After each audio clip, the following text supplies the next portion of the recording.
ಸಂತ ಮೀರಾಬಾಯಿ.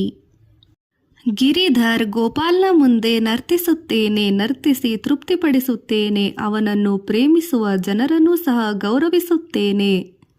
ಪ್ರೇಮ ಪ್ರೀತಿಗಳ ಗೆಜ್ಜೆ ಕಟ್ಟಿ ನೆನಪಿನ ಉಡುಪು ತೊಟ್ಟು ನರ್ತಿಸುತ್ತೇನೆ. ಜನರು ಲೆಕ್ಕಿಸುವ ಲೋಕದ ಮಾನ ಮರ್ಯಾದೆ ಮನೆತನದ ಗೌರವ ಘನತೆಗಳು ನನಗೆ ಬೇಡ. ಸಂತ ಮೀರಾಬಾಯಿ. ಲಾಲ್ ಗಿರಿಧರ್. ಮೀರಾಳು ದಾಸಿ. ಸ್ವಾಮಿ ಶ್ರೀಕೃಷ್ಣ.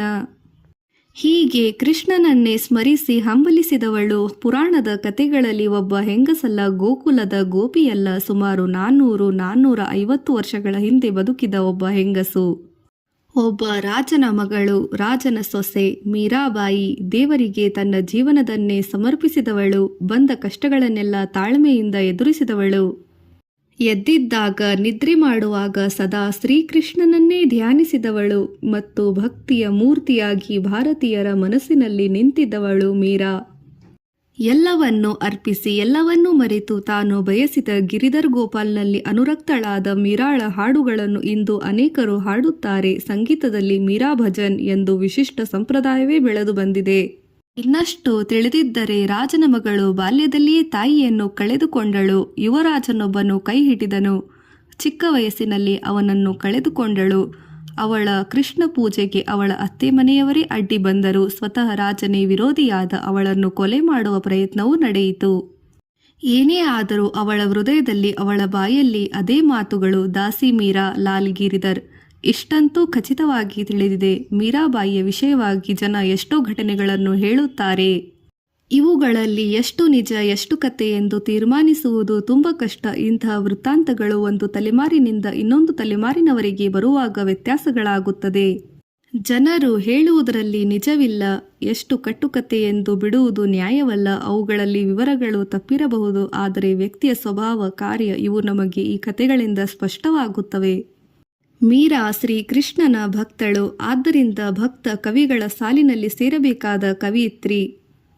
ಎಲ್ಲದರಲ್ಲಿಯೂ ತನ್ನ ಸ್ವಾಮಿಯನ್ನೇ ನೋಡುವ ಭಕ್ತ ಸಾಮಾನ್ಯವಾಗಿ ತನ್ನ ವ್ಯಕ್ತಿಗತ ಸಂಗತಿಗಳಿಗೆ ಹೆಚ್ಚು ಮಹತ್ವ ಕೊಡುವುದಿಲ್ಲ. ಆದ್ದರಿಂದ ಅನೇಕ ಸಂತ ಕವಿಗಳ ಬಗ್ಗೆ ನಮಗೆ ಬಹು ಸಂಗತಿಗಳು ತಿಳಿಯದಾಗಿವೆ. ಮೀರಾ ಕೂಡ ತನ್ನ ಬಗ್ಗೆ ಹೆಚ್ಚಾಗಿ ಹೇಳಿಕೊಂಡಿಲ್ಲ. ಅವಳ ಗೀತೆಗಳಲ್ಲಿ ತಾನು ಮೇಡದಾತವಳು, ದೂದಾಜಿ ಮನೆತನದವಳು ಎಂಬುದನ್ನು ಹೇಳಿಕೊಂಡಿದ್ದಾಳೆ. ರಾಣಾ ಕೊಟ್ಟ ಕಿರುಕುಳವನ್ನು ಹಾಡಿನಲ್ಲಿ ಹೊರಹಾಕಿದ್ದಾಳೆ. ಈ ಭಕ್ತಳ ವಿಷಯ ಇನ್ನಷ್ಟೂ ತಿಳಿದಿದ್ದರೆ ಎನಿಸುತ್ತದೆ. ಎಳೆಯ ಕೈಗಳಿಗೆ ಶ್ರೀಕೃಷ್ಣನ ವಿಗ್ರಹ. ಮೀರಾಬಾಯಿ ರಾಜಸ್ಥಾನದ ಮೇಡತಾಗೆ ಸೇರಿದವಳು ಎಂಬುದರಲ್ಲಿ ಭಿನ್ನಾಭಿಪ್ರಾಯವೇವಿಲ್ಲ. ಆಕೆ ತನ್ನನ್ನು ಮೇಡತಾದವಳು ಒಂದೇ ಎಂದು ಗೀತೆಯಲ್ಲಿ ಕರೆದುಕೊಂಡಿದ್ದಾಳೆ. ಇದರೊಂದಿಗೆ ರಾಡೋಡ್ ವಂಶದವಳು, ದೂದಾಜಿ ಮನೆತನಕ್ಕೆ ಸೇರಿದವಳು ಎಂದು ಹೇಳಿಕೊಂಡಿದ್ದಾಳೆ. ರಾಜಸ್ಥಾನದಲ್ಲಿ ಅನೇಕ ಸಣ್ಣ ಪುಟ್ಟ ಪಾಳೆಪಟ್ಟುಗಳಿದ್ದವು. ಅವುಗಳಲ್ಲಿ ಮೇಡತಾ ಒಂದು. ಅಲ್ಲಿಯ ರಾಣಾರಾವ್ ದೂದಾಜಿ ರಾಜಸ್ಥಾನದ ರಾಜರನ್ನು ಸಾಮಾನ್ಯವಾಗಿ ರಾಣಾ ಎಂದೇ ಕರೆಯುವ ವಾಡಿಕೆ. ಆತನಿಗೆ 4 ಮಂದಿ ಮಕ್ಕಳು. ಹಿರಿಯ ಮಗ ಬೀರಮ್ ದೇವ್, ಕೊನೆಯ ಮಗ ರತನ್ ಸಿಂಗ್ ಪರಾಕ್ರಮಿ. ಬಹುಕಾಲ ಆತನಿಗೆ ಮಕ್ಕಳೇ ಇರಲಿಲ್ಲ. ಕೊನೆಗೆ ದೇವರ ಕೃಪೆಯಿಂದ ಒಂದು ಹೆಣ್ಣು ಮಗು ಹುಟ್ಟಿತು. ಮೀರಾ ಎಂದು ಅದಕ್ಕೆ ಹೆಸರಿಟ್ಟರು. ಮೀರಾ 1498ರಲ್ಲಿ ಹುಟ್ಟಿದಳು ಎಂದು ತೋರುತ್ತದೆ. ಚಿಕ್ಕದಿಂದಾಗಲೇ ತಾಯಿಯನ್ನು ಕಳೆದುಕೊಂಡಿದ್ದಳು. ಭಾರತದಲ್ಲಿ ಆಗ ಹಲವು ಸಣ್ಣ ರಾಜ್ಯಗಳು, ಕೆಲವು ದೊಡ್ಡ ರಾಜ್ಯಗಳು. ಮೊಘಲರ ಕಾಲ ಬೇರೆ.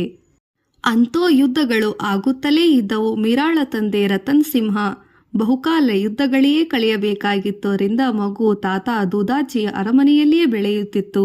ಮೀರಾ ಎಳೆಯವಳಾಗಿದ್ದಾಗಲೇ ಒಮ್ಮೆ ಮೆರವಣಿಗೆ ಬಂತು. ಮೆರವಣಿಗೆಯಲ್ಲಿ ಇದ್ದವರು ರಾಣನಿಗೆ ನಮಸ್ಕರಿಸಿ ಮುಂದೆ ಹೋದರು. ಅದೊಂದು ಮದುವೆಯ ಮೆರವಣಿಗೆ. ಮದುಮಗ ಬಹು ಚೆನ್ನಾಗಿ ಅಲಂಕಾರ ಮಾಡಿಕೊಂಡು ಕುಳಿತಿದ್ದ. ಮೀರಾ ಮದುಮಗನನ್ನು ನೋಡಿದಳು. ಅವನು ಒಂದು ದೊಡ್ಡ ಗೊಂಬೆಯಂತೆ ಕಂಡ. ಆ ಎಳೆಯ ಕಣ್ಣುಗಳಿಗೆ ಅದೇನು ಎಂದು ತಾತನನ್ನು ಕೇಳಿದಳು. ಅವನು ಮದುಮಗ ಎಂದು ತಾತ ಹೇಳಿದರು. ಪುಟ್ಟ ಹುಡುಗಿಗೆ ಅವನು ಮದುಮಗ ಎಂದರೆ ಅರ್ಥವಾಗದು. ನನಗೂ ಅದು ಅರ್ಥವಾಯಿತು. ಆಟಕ್ಕೆ ತಂದುಕೊಡು ಎಂದು ಹುಡುಗಿ ಕೇಳಿದಳು. ಮಗುವಿನ ಮಾತಿಗೆ ಏನು ಹೇಳುವುದು? ಹೊಸ ಹೊಸ ವಸ್ತುಗಳನ್ನು ನೋಡಿ ಅದು ತನಗೆ ಬೇಕು ಎಂದು ಕೇಳುವುದು ಮಕ್ಕಳ ಸ್ವಭಾವ.